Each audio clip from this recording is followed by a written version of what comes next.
First के कष्ट होई बढ़ जाई खतरा, सालों भर के जानू हो बिगड़ जाई जतरा। हैप्पी न्यू ईयर जान। सेम टू यू डार्लिंग। फर्स्ट के कष्ट होई बढ़ जाई खतरा, सालों भर के जानू हो बिगड़ जाई जतरा।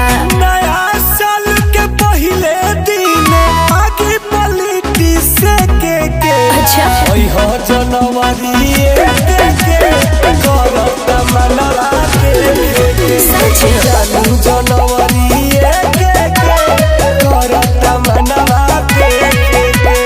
ओके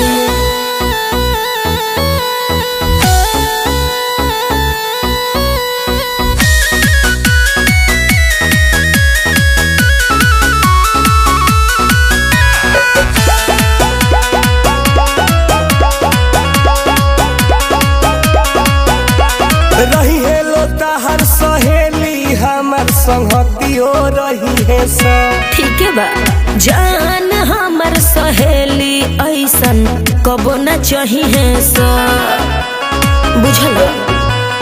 रही है हर सखी हमर संगतियो रही है सब। अरे जान हमर सहेली ऐसन कबो न चाहिए सा।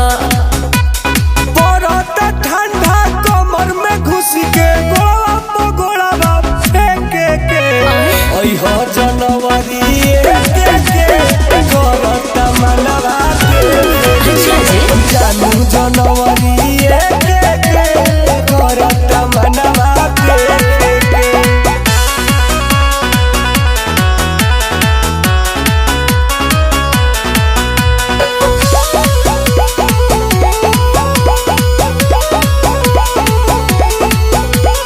कोरा में धके पोलम करे जा हैप्पी न्यू ईयर। उठवा हमार चूसे लगब बुझ के बियर। कोरा में धके पोलम करे जा हैप्पी न्यू ईयर।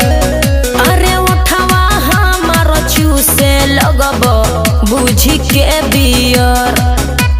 सुनील टुन टुन चाहता रे पहले दिन ठेके के ओई हो जनवरी करत मनवा के जानू जनवरी करत मनवा के। अच्छा जी।